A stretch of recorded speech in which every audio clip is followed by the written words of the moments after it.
एक दिन किशोरी जी के मन में आई कि श्याम सुंदर के नंद भवन जाऊं, जाए करके देखूं कि वहां कैसी लीला करें, यशोदा मैया से मिलके आऊं एक बार।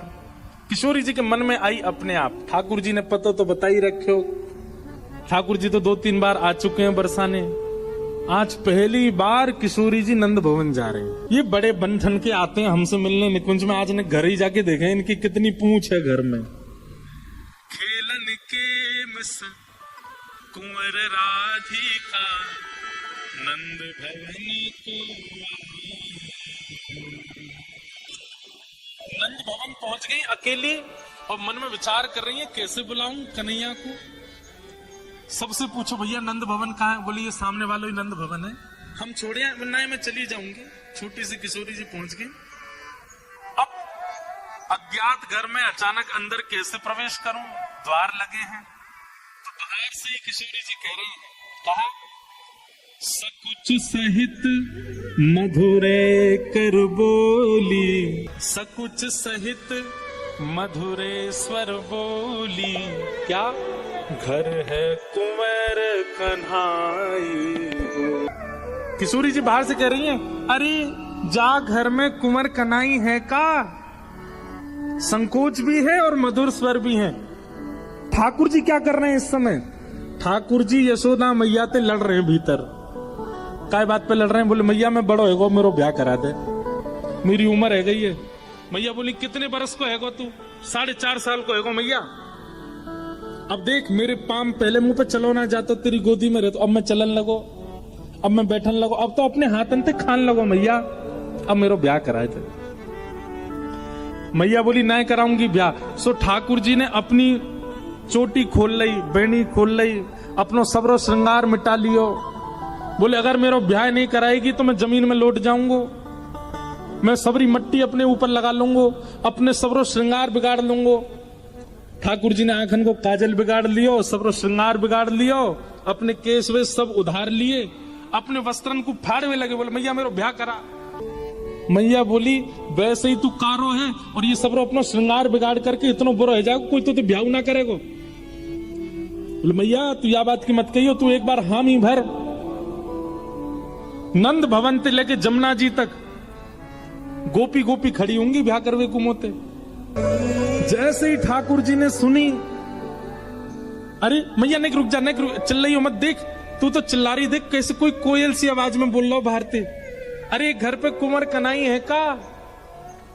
मैया देख तेरी बहू आ गई द्वार पे।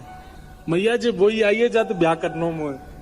मैया बोली अब दारी के तो ऐसे ही लेके जाऊंगी बाहर, जैसा तू बनो भयो है ना, तेरे बाल सबरे खुले भये, सबरो तेने काजल ना, मैया नेक सुधार दे तू मोको। और मैया की गोद में बैठ करके ठाकुर जी कह रहे मैया मुझे सुंदर सा बनाए दो, मोह गोरो दुल्हा बनाए दी जो कहूं, हंसे ना वहां की छोरी। मैया ने धीरे धीरे जल्दी जल्दी ठाकुर जी को सबरो काजल ठीक कियो, सबरे बाल वाल सब कंघी करके बढ़िया चोटी बनाई, बढ़िया व्यवस्थित कर दी। बोले हाँ मैया अब ठीक है, अब चल। लड़ रहे थे मैया से, लेकिन किशोरी जी की स्वर सुनते यशोदा मैया ने जैसे ही द्वार खोलो, आहा ऐसी सुकुमारी, ऐसे सुंदर मुखमंडल, ऐसी सुंदर किशोरी जी की चुनरी, ऐसे सुंदर श्रृंगार देख करके यशोदा मैया तो ऐसे ऐसे भाव विह्वल है गए। अरे लाली तू अकेली आई है। किशोरी जी बोली कुंवर कन्हाई है घर पे। बोले हम बे भीतर ही बैठो है, आजा तो ले चलूं। और किशोरी जी को गोद में लेकर के भीतर यशोदा मैया आई है, आंगन में लेकर के बैठी हैं, सामने किशोरी जी हैं और यशोदा मैया की बगल में ठाकुर जी बैठे हैं और एक टक अपलक नेत्रन से किशोरी जी को देख रहे हैं ठाकुर जी। मैया बोली लाली तेरो गांव कौन से गांव ते आई है तू। ठाकुर जी बोले मैया मैं बताऊं, जे बरसाने ते आई है। मैया बोली अच्छा बरसाने थे, बरसाने में कौन की लाली है, तेरे पिता को नाम का है। ठाकुर जी बोले मैया मैं बताऊं, मैं वृषभानु जी की लाली है जे। मैया बोली अच्छा अच्छा लाली तू भानु जी की लाली है। किशोरी जी बेचारी कुछ नहीं बोल रही, बस सिर गर्दन हिला रही है। उत्तर तो सब ठाकुर जी दे रहे हैं। हाँ मैया उन्हीं की लाली है जो। अच्छा तेरो नाम कहा रखो मैया ने? ठाकुर जी बोले मैया जाको नाम राधा रखो है। मैया बोली तो पूछ रही हूं मैं, तू काय को बता रहा बात पूछ रही हूँ भाई बोलन दे ना। मैया मुझे तो सब पता ही हमारे में बता रहा हूँ धीमे धीमे। तभी मैया ने लाला पकड़े, तू ही बहुत बताओ यहाँ के बारे में, यहाँ पे आ। ठाकुर जी बोले काबे मैया अब तू यूं बता तू कहाँ मिल के आयो याते, तो ये कैसे पता हो या को नाम कहा है या को गांव कहा है या कि मैया कौन या कि पिताजी कौन?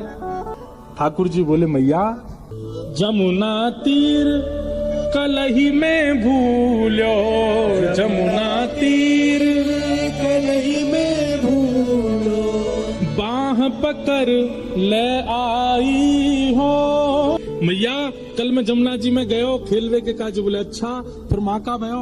बोले महाते मैया मैं नंद भवन को रास्ता भूल गयो, मैं अपने घर को ही रास्ता मालूम नहीं पड़ो। और मैं तो मैया एक वृक्ष के नीचे बैठ के रोन लगो, एक वृक्ष के नीचे बैठ के जैसे रोन लगो इतने में ही जी लाली आ गई मेरे पास और मुझे आके बोली तुम काय को रो रहे हो? तो मैंने कही मैं अपनो घर भूल गया हूँ, मेरो घर कांकू है। तो जे मेरो हाथ पकड़ के मुझको यहाँ छोड़ के गई है। मैया बोली अच्छा तो को नंद भवन को रास्ता ना पता? ना मैया वैसे तो रोज पता रे, कल ही भूल गया बस मैं। जमुना तीर काल में भूलो, बाह पकड़ ले आई हो। भैया कल ही हमारी मित्रता भई और मैया ये आज मुझे बुलावे आई खेलवे के काजे, लेकिन तोते बहुत संकोच कर रही है या हमारे या के एक एक चीजन को बात मैं बता रहा हूँ, कौन से गांव की है या के पिताजी कौन है सब मैं बता रहा हूँ या हमारे। मैया बोली जमुना जी यहाँ ते इतनी दूर है, 10 कदम पे जमुना जी आ जाए। 10 कदम में यानी सब बता दियो या को गांव कौन सा, नाम कौन सा, पिताजी कौन से, मैया कौन सी, तो सब पता चल गई। ठाकुर जी बोले मैया वो तो जो मुंह को विधिवत रूप से बताए के गई। जो कान्हा मेरो गाम न जाने, जो कान्हा मेरो गाम न जाने, तो ऊंचो बरसानो बताए गई रे, ऊंचो बरसानो बताए गई रे, बरसाने की छोरी राधा गोरी गो। किशोरी जी आई हैं। श्री यशोदा जी के मन में आया कि बाल्यकाल में विवाह की चर्चा हुई थी, ऐसा कछु कर दूं कि अभी गोद भराई है जाए किशोरी जी की। तो किशोरी जी के यशोदा मैया के मन में आई कि लाली आ गई है, कहीं ऐसा तो नहीं कीर्ति मैया भूल गई हो कि हमारे लाला से ब्याह की बात चली। किशोरी जी के सामने यशोदा जी बैठी हैं और यशोदा जी के मन में आती है कि अब पक्की करी दूं, लाली की गोद भराई कर दूं ताकि कीर्ति मैया को पता तो चल जाए, कहीं वो भूल गई हो तो लाली जब साज श्रृंगार में वापस जाएगी तो पूछेंगी कौन ने किया तो बतावेगी। और जब यशोदा जी को नाम लेगी, नंदगाम को नाम लेगी तो कीर्ति मैया को याद आ जाएगी, अरे वहां से तो विवाह को प्रसंग बचपन से चल रहा है, इतने दिन है कि कोई चर्चा नहीं भाई। तो यशोदा मैया जी ने चर्चा प्रारंभ कराने का ये प्रावधान सोचा कि लाली को श्रृंगार कर दूं। लाला को तो नीचे गोद से बैठा दिया और किशोरी जी को अपनी गोद में बिठाया है। किशोरी जी के बड़े बड़े बालों को समेट रही, किशोरी जी के केश के बीच में मांग निकाल के और फिर एक तरफ के केशों को गूथा, दूसरे तरफ के केशों को गूथ के बढ़िया चोटी बनाई है। इतने में ही ठाकुर जी दौड़ करके गए, ध्यान से सुनो, चौकड़ी मार के दौड़ के गए ठाकुर जी, मैया रुक जाइए मैं अभी आ रहा हूँ। और जिस श्रृंगार पेटी से यशोदा मैया लाला को श्रृंगार करे वो श्रृंगार पेटी लेके आए ठाकुर जी, और श्रृंगार पेटी खोल करके मैया तो कह रहे मैया जे बिंदी धराए दे। मैया बोल रही है तेरे बड़े मन में उचंग आ रही है, हाँ मैया जी बढ़िया लगेगी जी धराए तो। ठाकुर जी श्रृंगार उठा करके दे रहे हैं और यशोदा मैया धारण करा रही। कितना सुंदर स्वरूप है, गोरे गोरे मुख पे यशोदा मैया ने नेक नेक जल छिड़को है मुंह पहुंचवे के लिए। तो ऐसा अनुभव हो रहा है जैसे मानो कमल पुष्प पर जब बिंदु गिर दिए जाते हैं, जल छिड़काव किया जाता है तो वो जल बिंदु बिंदु बिंदु होकर के चारों तरफ आ जाता है, उसको समेटता नहीं है। ऐसे ही मानो किशोरी जी के मुख पर जब छिड़काव किया तो ऐसा लगा कि मानो जैसे किसी कमल के पत्र के ऊपर कोई छींटे मार दिए हों, वो बिंदु बिंदु प्रकट हो गई हैं। और कमल पर जब पानी डाला जाता है ना तो जो बिंदु बनती है वो इतनी सुंदर लगती है, इतनी आकर्षक लगती है।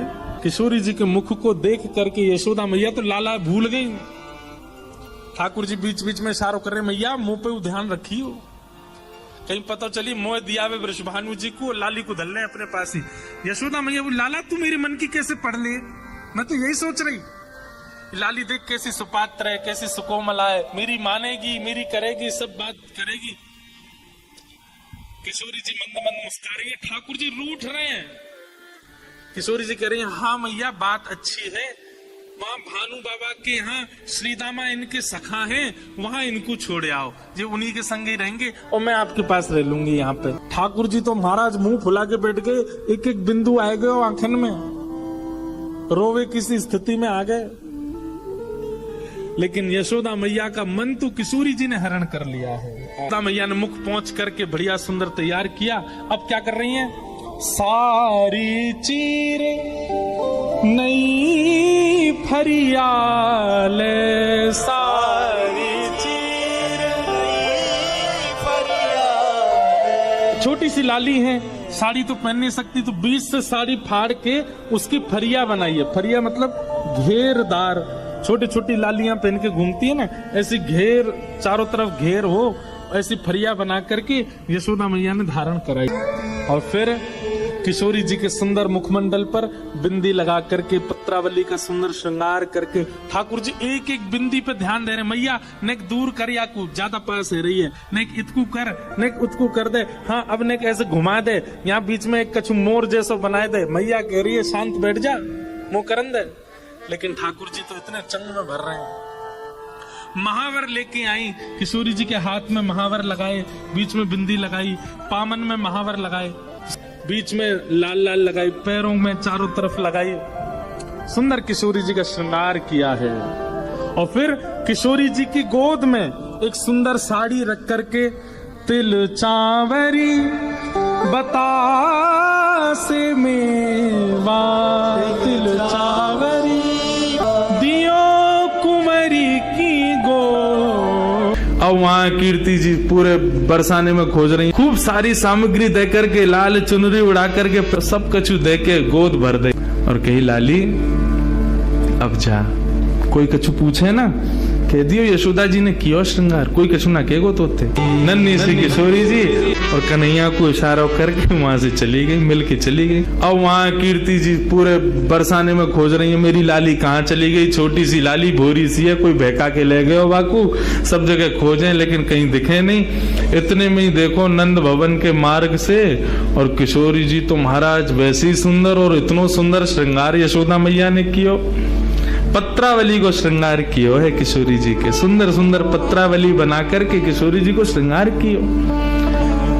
जैसे ही किशोरी जी आई, कीर्ति दौड़ करके गई, हृदय से लगायो, लाली तू कहाँ गई, मैं कब तक खोज रही। और ये कहा भयो, ये तेरी मांग कौन ने भर दी, और ये तेरे होटन पे लाली माँ कौन ने रच दी, पामन में महावर, ये पाजेब, कौंधनी, गले में हार, इतना सामान, ये सब कौन ने किया। मैया मैं गई नंदगाम, वहां पे यशोदा मैया ने मेरा श्रृंगार कर दिया। कीर्ति मैया श्रृंगार देख के समझ गई, बोले कि यशोदा जी ने गोद भर दी मेरी लाली के। चिंता है गई कीर्ति जी को। बरसाने की एक सखी पूर्णमासी बुलवायो, सबसे बूढ़ी बड़ी वही है, वही ब्याह कराती डोले नंदगाम बरसाने में। पूर्णमासी आई, पूर्णमासी से कीर्ति मैया बोली, मैया देखियो मेरी लाली को कैसे श्रृंगार कर दियो, कहा का सामान दे दियो, या सबको मतलब कहा समझू मैं। बोले अरे या को मतलब सीधो सीधो है, कहा बोले वो अपने लाला को तेरी लाली ते ब्याह करनो चाहे, और का मतलब है, को गोद भराई कर दी तेरी लाली की। हम्बे वह छोरा तो करूंगी मैं अपनी लाली को ब्याह, कारो कलूटो माखन चोरी करतो डोले सब जगह, और गोपीन के पीछे डोले, टेढ़ी सी चाल चले, टेढ़ो से मुकुट पहने, वग बारे में खूब सुनो मैंने, कारो सो बातें तो ना करूंगी मैं। मेरी लाली तो देखियो कैसी दूध जैसी गोरी, और वह कार्य के संग खड़ी होगी, कोई अच्छा लगे। पूर्णमासी बोली देख रूप रंग तो सबके अलग अलग रहे, ऐसा तो है ना जैसी तेरी लाली है वैसे ही आपको वर मिलेगो, जैसी गोरी ये वैसे ही आपको मिलेगो। अरे चंद्रमा की शोभा भी तब होवे जब काली निशा छा जाए, बाकी बिना चंद्रमा कैसे दिखेगो। भले ही तेरी लाली को वहां से ब्याह होगो, बगल में खड़ो होगो, देखेंगे तो सब तेरी लाली कोई तो को कहां पर